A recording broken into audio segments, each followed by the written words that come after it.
सभी विद्यार्थियों को नमस्कार। आप सभी विद्यार्थियों का हमारे गुरु ज्ञान मंदिर यूट्यूब चैनल में स्वागत और आमंत्रण है। आज हम आप लोगों को स्वर संधि पर आधारित प्रश्न के बारे में अभ्यास करेंगे जो हमारी परीक्षाओं में पूछे जाते हैं। स्वर संधि से संबंधित जितने भी प्रश्न, जिस प्रकार के प्रश्न प्रतियोगी परीक्षा या किसी भी कक्षा के परीक्षा में पूछे जाते हैं, उस पर हम अभ्यास करेंगे। यदि आप लोगों को स्वर संधि पूर्ण रूप से पढ़ना है तो हमारे पिछले वीडियो को जाकर देखिए, स्वर संधि। आज हम उस पर आधारित प्रश्नों का अभ्यास करेंगे। यदि आप लोगों को ये हमारी वीडियो पसंद आए तो अधिक से अधिक देखिए और लाइक करिए और हमारे वीडियो को शेयर करके हमारे गुरु ज्ञान मंदिर यूट्यूब चैनल को सब्सक्राइब करके अपना प्रेम भरा सहयोग दीजिए।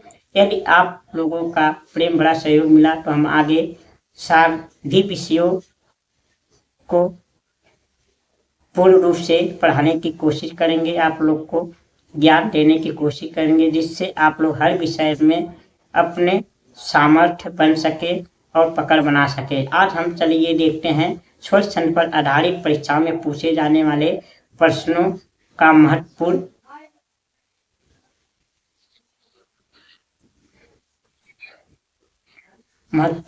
प्रश्न।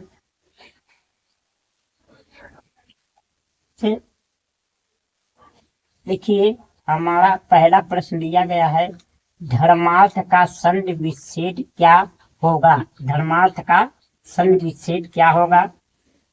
अब धर्मार्थ को हम संधि विच्छेद करेंगे तो ए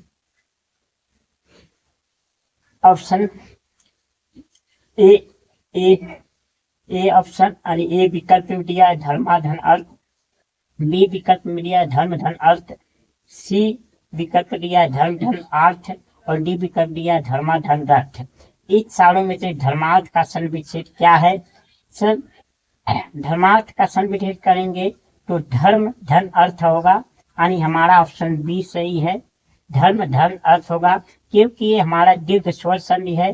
दीर्घ स्वर संधि का नियम होता है अ मिलकर आ होता है, आ मिलकर आ होता है, आ मिलकर आ होता है, आ और अ मिलकर आ होता है। इसमें धर्म धन अर्थ यानी अ और अ मिलकर आ हो गया है धर्मार्थ, इसे धर्मार्थ का संधि विच्छेद धर्म धन अर्थ होगा। दूसरा क्वेश्चन देखिए, दूसरा क्वेश्चन में पूछा है परमात्मा का संधि विच्छेद क्या होगा? अब हमारा पहला ए विकल्पी है धन आत्मा, बी विकल्प में दिया है पर धन मात्मा, सी विकल्प में दिया है परमाधन तमा और डी विकल्प में दिया है पर धन आत्मा। तो इसमें से हमारा सही उत्तर है परम धन आत्मा, यानी ए आंसर हमारा सही है, क्योंकि ए भी दीर्घ स्वर संधि है। इसमें परम अ और आ मिलकर आ हो गया है, यानी परम धन आत्मा का संधि होता है परमात्मा, इसलिए परमात्मा का संधि विच्छेद है परम धन आत्मा। इसी प्रकार तीसरा प्रश्न देखिए, पूछा गया है विद्यालय का संधि विच्छेद क्या होगा? विद्यालय का तो लगभग सभी विद्यार्थी को पता होता है, ये भी दीर्घ स्वर संधि है।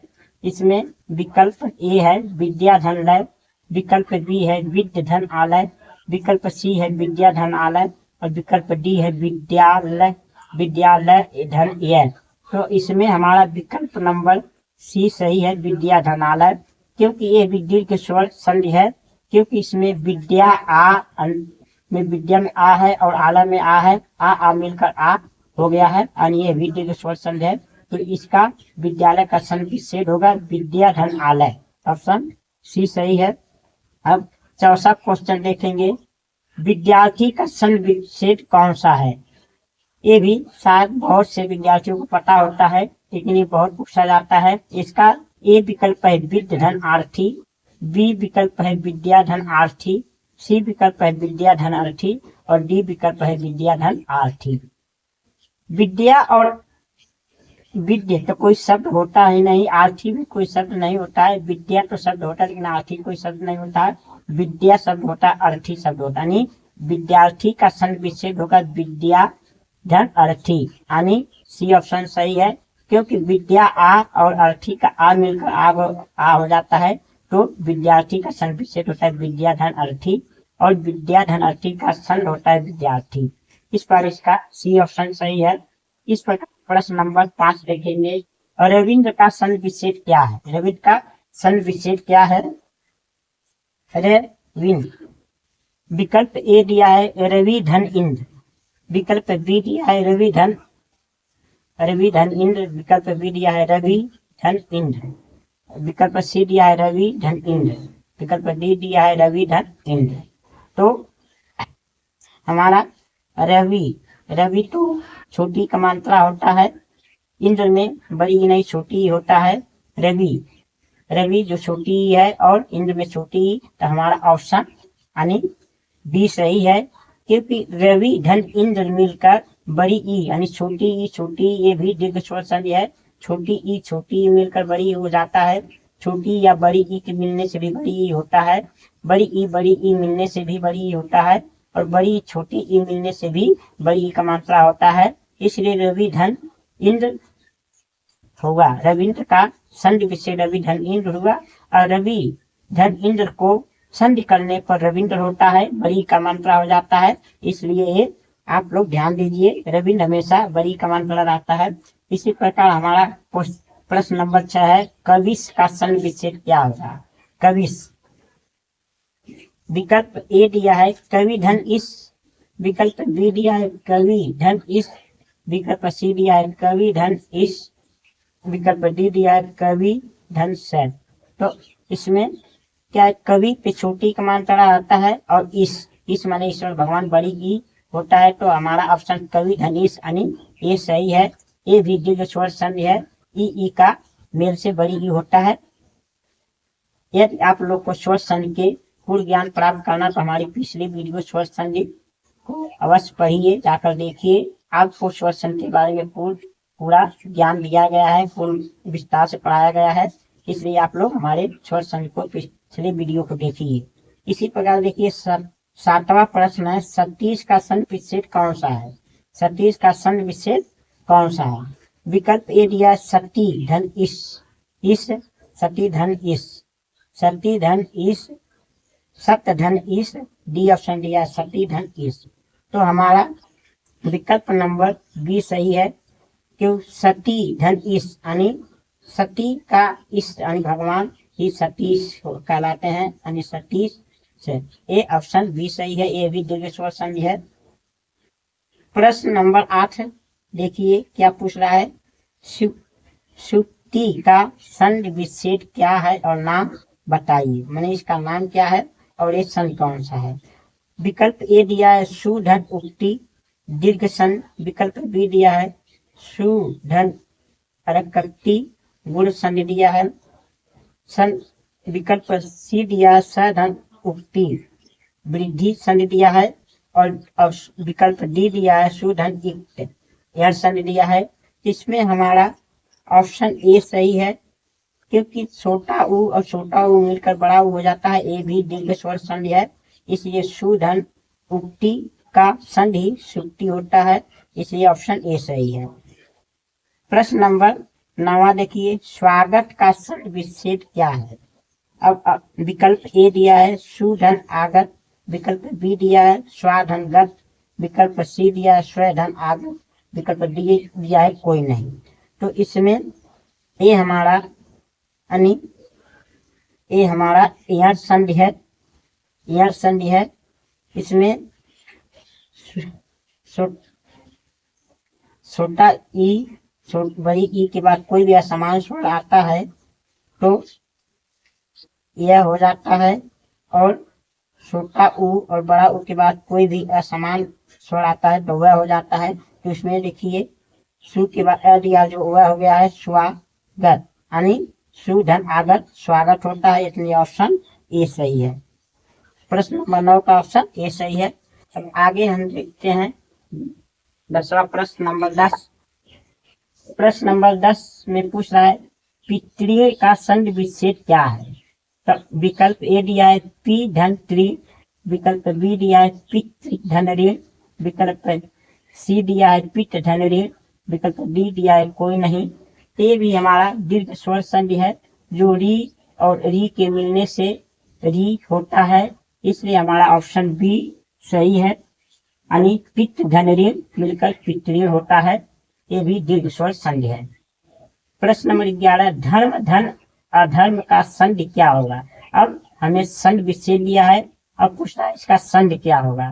तो विकल्प ए दिया है धर्म अर्थ धर्म अधर्म, विकल्प बी दिया है धर्मा धर्म, विकल्प सी दिया है धर्मा अधर्म, विकल्प डी दिया है कोई नहीं।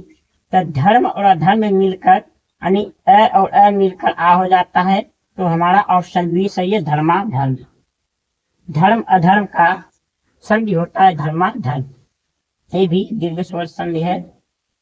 प्रश्न नंबर 12 कपि धन इसका संधि कौन सा है। और विकल्प ए दिया है, विकल्प ए कपीस कपीस, विकल्प बी दिया है कपि धन इस कपि धन इस, सी दिया है कपि धन स और डी दिया है कोई नहीं। तो ये हमारा संधि तो दिया है, संधि बताना है, संधि से दिया संधि बताना है, तो बी तो हो नहीं सकता, डी तो ऐसे नहीं है, यानी कपि धन स हो नहीं सकता, यानी ऑप्शन ए सही है कपि धन इस, क्योंकि छोटी ई और बड़ी ई के मिलकर बड़ी ई होता है, ये भी दीर्घ स्वर संधि है। अब प्रश्न नंबर 13 देखते हैं वधु धन उत्सव का संधि क्या होगा। विकल्प ए दिया है वधु धन उत्सव, विकल्प बी दिया है वधूत्सव, विकल्प सी दिया है वधोत्सव, विकल्प डी दिया है वधु उत्सव। तो छोटा उ और छोटा उ मिलकर बड़ा उत्सव होता है, यानी इसका संधि हो जाएगा वधूत्सव, यानी बी ऑप्शन सही है। प्रश्न नंबर 14 मातृ धन ऋण का संधि और नाम क्या होगा। यानी ऑप्शन ए में दिया है मातृ दीर्घ संधि, ऑप्शन बी में दिया है मातृ दीर्घ संधि, ऑप्शन मतलब विकल्प सी में दिया है मातृ दीर्घ संधि और डी में दिया कोई नहीं। तो इसका हमारा विकल्प बी सही है मातृ, और ये दीर्घ संधि है, दीर्घ स्वर संधि है। प्रश्न नंबर 15 सदा धन एव का संधि क्या होगा। विकल्प ए में दिया सदा एव, विकल्प बी दिया है सदैव, विकल्प सी दिया सदैव, विकल्प डी दिया सदैव। तो ए है वृद्धि स्वर संधि, जो आ के बाद ए आए या तो ऐ आए तो ऐ हो जाता है, आ के बाद ओ आए या तो औ आए तो औ हो जाता है, इसलिए यहाँ ऐ हो गया है, तो सी ऑप्शन सदैव सही है, इसका ऑप्शन सी यानी विकल्प सी सही है प्रश्न नंबर 15 का। प्रश्न नंबर 16 एक धन एक का संधि कौन सा है।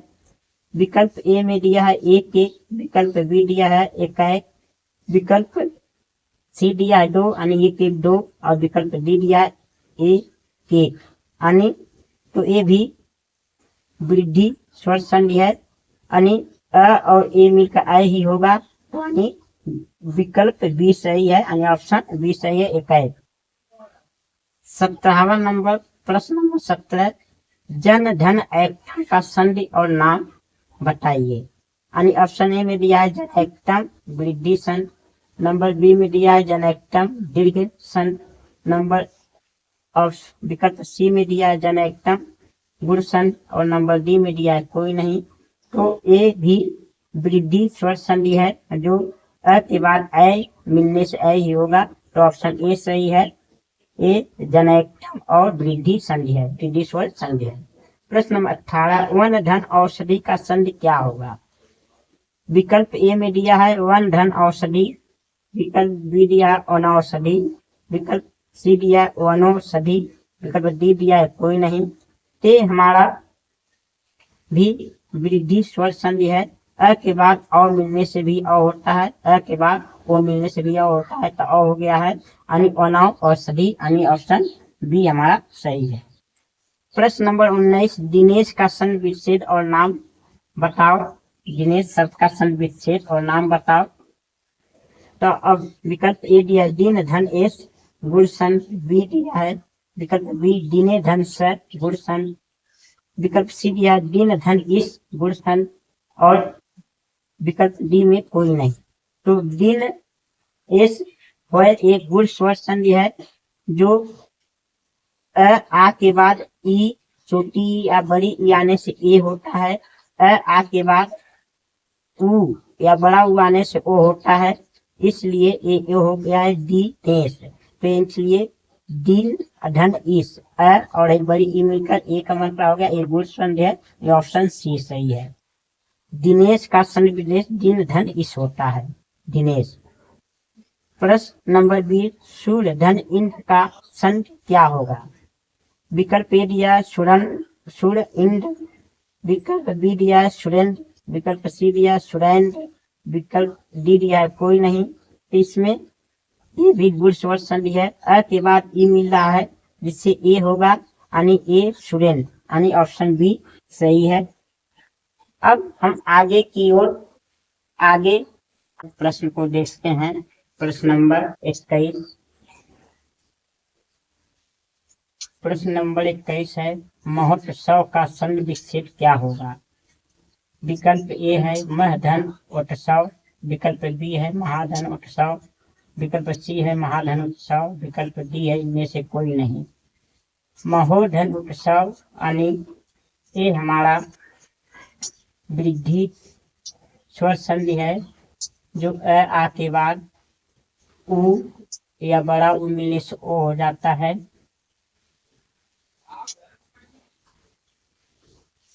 महोत्सव है ए, ऑप्शन सी सही है, ऑप्शन सी सही है। महाधन उत्सव यानी आ के बाद उ या ओ मिलने से ओ हो जाता है, यानी गुण स्वर संधि है। ये कृपया क्षमा करें, ये गुण स्वर संधि है। गुण स्वर संधि में आ के बाद यदि छोटी बड़ी है तो ए होता है, आ के बाद यदि छोटा या बड़ा हुआ है तो ओ हो जाता है। तो इसलिए महोत्सव एक गुण स्वर संधि है, तो महोत्सव का संधि महाधन उत्सव है। प्रश्न नंबर 21 जल धन उर्मी का संधि कौन सा होगा। जल धन उर्मी भी एक गुण स्वर संधि है, तो इसमें अ और बड़ा उ मिलने से ओ होगा। तो हमारा कौन सा ऑप्शन सही है। ये दिया है जल धन जल उर्मी, बी दिया है जलो उर्मी, सी दिया है जलु उर्मी, डी दिया है जलु उर्मी। इस प्रकार अ या आ के बाद छोटा और बड़ा उर्मी से ओ होता है, तो हमारा ऑप्शन बी सही है जलो उर्मी। प्रश्न नंबर 23 महर्षि का संधि विच्छेद कौन सा है। ऑप्शन ए दिया है महधन ऋषि, महधन ऋषि, ऑप्शन बी दिया है महधन आरसी, ऑप्शन सी यानी विकल्प सी दिया है महाधन ऋषि, विकल्प डी दिया इनमें से कोई नहीं। महर्षि भी एक गुण स्वर संधि है, क्योंकि आ के बाद यदि री आए तो वो अर हो जाता है, तो यानी महधन ऋषि, महाधन आरसी और महाधन ऋषि, यानी ऑप्शन सी सही है। ये जो और आ के बाद अगर री आता है तो अर हो जाता है, तो इस प्रकार महर्षि का संधि विच्छेद महाधन ऋषि होगा। प्रश्न नंबर 24 प्रत्यक्ष का संधि विच्छेद क्या होगा। प्रत्यक्ष प्रत्यधन यच्छ, बी विकल्प है प्रतिधन अच्छ, सी विकल्प है प्रतिधन यच्छ, डी विकल्प है इनमें से कोई नहीं।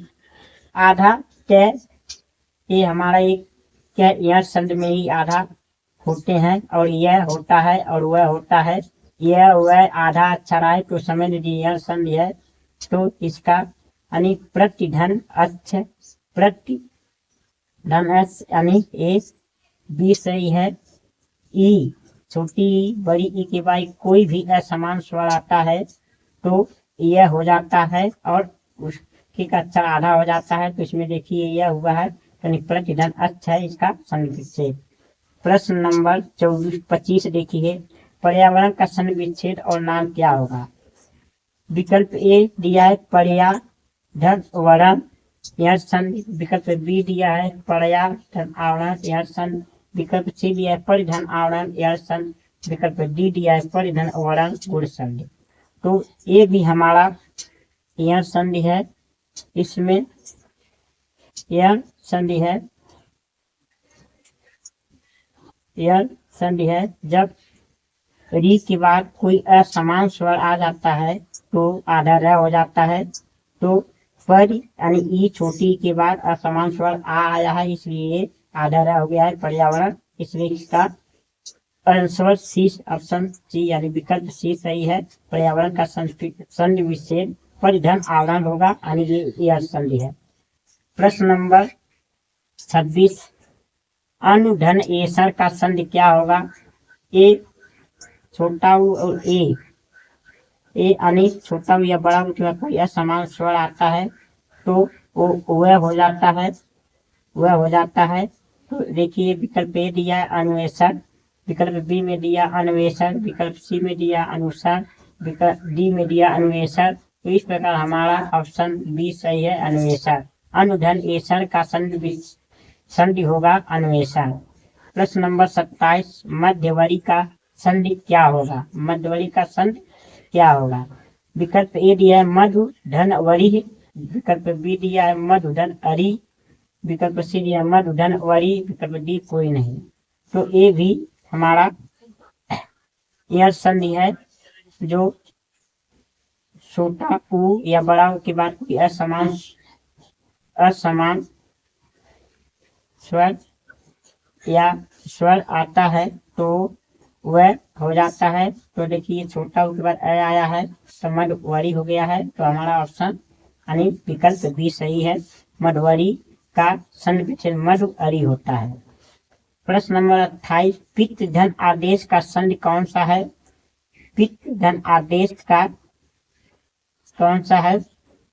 ये भी हमारा यह संधि है जब री के बाद कोई असमान स्वर आए तो आधा र हो जाता है।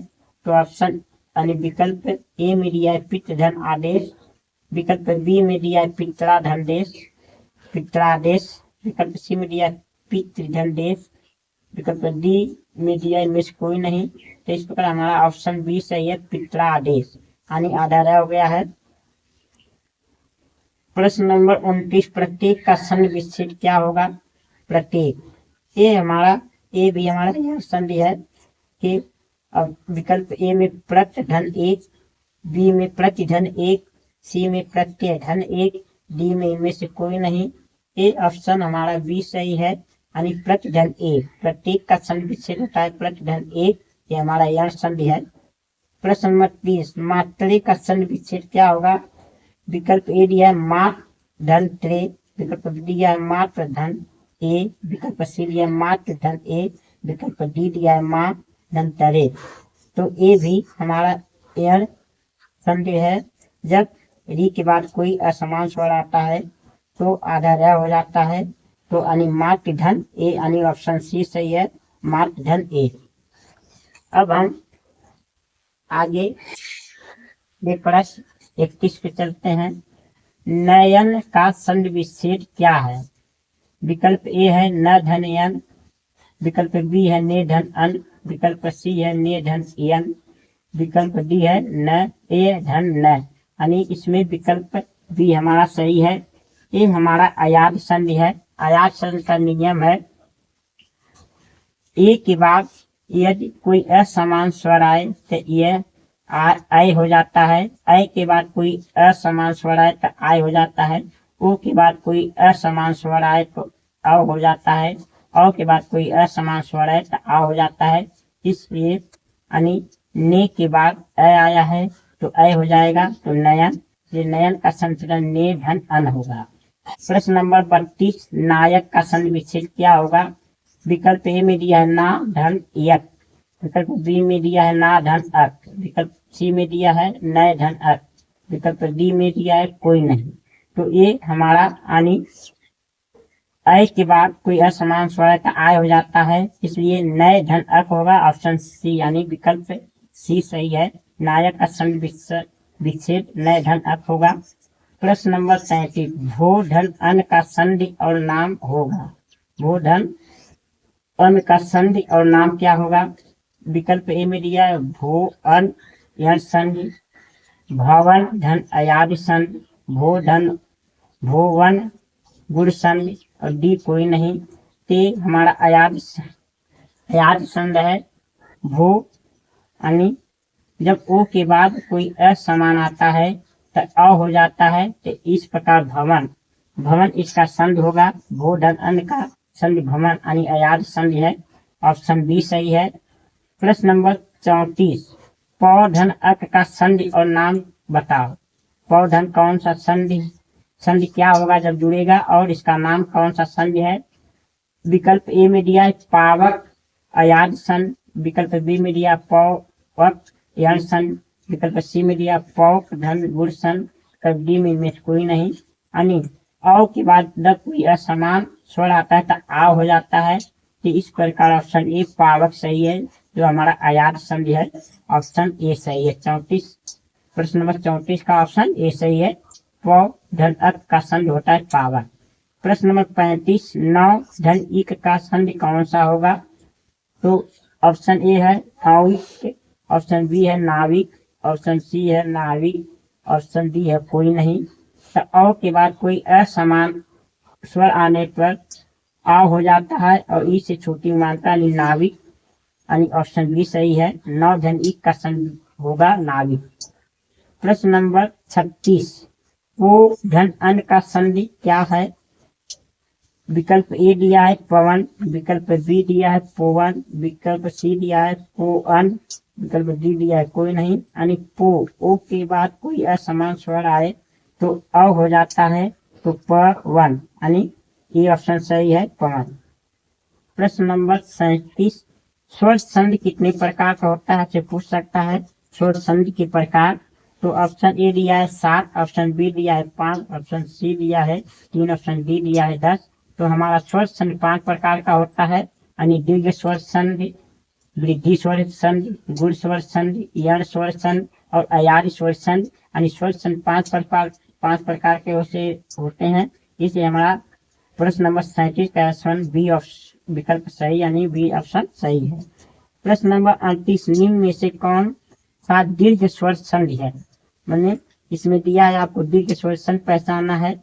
ए दिया है भानु धन उदय, बी दिया है सदा धन एव, बी दिया है सदा धन एव, सी दिया है नर धन ईश, डी दिया है प्रतिधन ए। यानी ऑप्शन ए सही है। भानु धन उदय, छोटा ऊ मिलकर बड़ा ऊ होता है, यानी ये दीर्घ स्वर संधि का नियम है, भानु धन उदय। बी सदा एवं ए वृद्धि स्वर संधि है।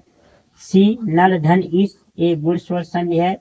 डी प्रतिधन एक ए यण स्वर संधि है, यानी ऑप्शन ए सही है, तो हमारा दीर्घ स्वर संधि भानु धन उदय है। प्रश्न नंबर 39, निम्न में से कौन सा स्वर संधि नहीं है? अब हमें स्वर संधि पहचानना है, कौन सा स्वर संधि नहीं है। ऑप्शन ए शिवालय, यानी शिव धन आलय मिलकर आ हो गया शिवालय, यानी ये दीर्घ स्वर संधि है। बी सदैव धन एव, यानी सदा धन एव, यानी वृद्धि स्वर संधि है, ये भी स्वर संधि है।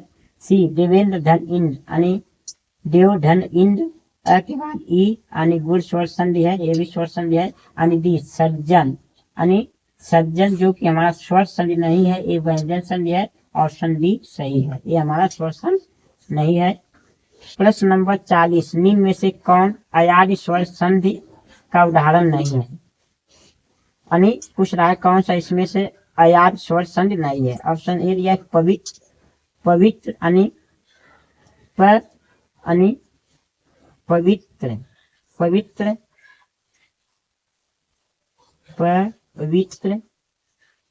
यानी ए अयाद स्वर संधि है। अब हो जा रहा है यानी ओ के बाद यानी पो धन इत्र, यानी ओ के बाद कोई असमान स्वर हो जाता है। पवित्र ए अयादि स्वर संधि है। नायिका ए अयादि स्वर संधि है। गायक ए अयादि स्वर संधि है। रमेश जो है कि ये गुण स्वर संधि है, तो हमारा ऑप्शन डी सही है। रमेश ये अयादि स्वर संधि नहीं है, ये गुण स्वर संधि है। इस प्रकार हमने आज देखे स्वरछंद पर आधारित 40 प्रश्नों का अभ्यास किए, जो इसी प्रकार हमारे परीक्षा में पूछे जाते हैं, चाहे वो कक्षा 9, 10, 11, 12 या कोई प्रतियोगी परीक्षाएं हो। स्वरछंद पर आधारित इसी प्रकार से एक प्रश्न पूछे जाते हैं। ये आप लोगों के लिए वीडियो बहुत महत्वपूर्ण होगा। कक्षा 6 से लेकर 12वीं या कोई प्रतियोगी परीक्षा देने वाले विद्यार्थियों के बहुत ही सहायक और उपयोगी होगा। यदि आप स्वरछंद पूरी विस्तार से पढ़ना चाहते हो तो हमारे पिछले वीडियो को देखिए, जिसमें हमने स्वरछंद को पूरी नियम, उदाहरण और विस्तार से पढ़ाया है, उसे देखिए। यदि एक बार आप स्वरछंद पढ़ लेंगे तो आप कोई भी स्वरछंद पर आधारित प्रश्न में गलती नहीं करेंगे, पहचान जाएंगे, संधि विच्छेद कर लेंगे। यदि आप लोग को हमारी ये वीडियो पसंद आए तो अधिक से अधिक देखिए और हमारे वीडियो को लाइक करिए, शेयर करिए, अधिक से अधिक शेयर करिए और हमारे गुरु ज्ञान मंदिर यूट्यूब चैनल को सब्सक्राइब करके अपना प्रेम भरा सहयोग दीजिए। और वीडियो पर कृपया कमेंट करके बताइए, यदि कुछ कमी हो तो आप लोग कमेंट करेंगे, जिससे हम सुधार कर सकेंगे। इसलिए आपसे तब तक हम अगले वीडियो में मिलेंगे, तब तक के लिए आप लोगों का बहुत बहुत धन्यवाद।